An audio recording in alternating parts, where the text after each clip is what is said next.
So why is this not Jesus establishing Peter as the Pope? As the Pope. Well, this is not unfamiliar territory. I hope to any of us, because this is those, if you go to the Vatican, this is emblazoned in gold up around the rotunda up there.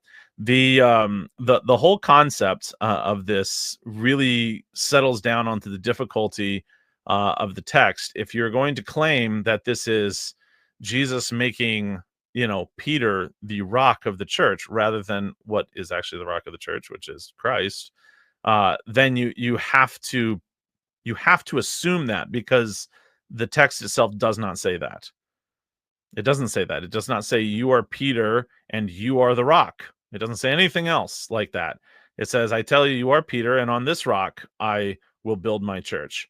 The references there do not refer to Peter. It is a very well-known linguistic issue that they have to explain. They cannot, and it is not, and they will not, because you cannot question this verse. That's just the end of the story. If you question this verse, if Rome does not have this verse, Rome has nothing.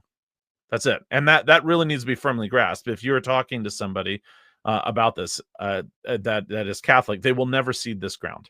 They will never admit that the interpretation is dumb, that it makes no sense linguistically, that it has nothing to do with what Jesus is saying. In fact, the very foundational claim that would be the foundation of the church is in verse 16. You are the Christ, the Son of the living God. It's straightforward. It is not complicated. And it was disputed for a very, very, very long time when Rome made this one up. And it still is disputed, because that's a nonsensical that's not even an interpretation of this text. That is an eisegetical addition from outside. That he is speaking to Peter is not even more significant than anything else, other than the fact that his name sounds like rock. That's fine. But I will give you the keys. When did that happen?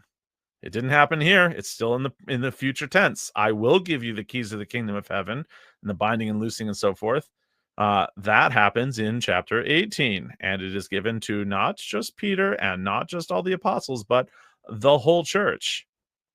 The whole church is given the foundation of the church, and that is, you are the Christ, the Son of the living God.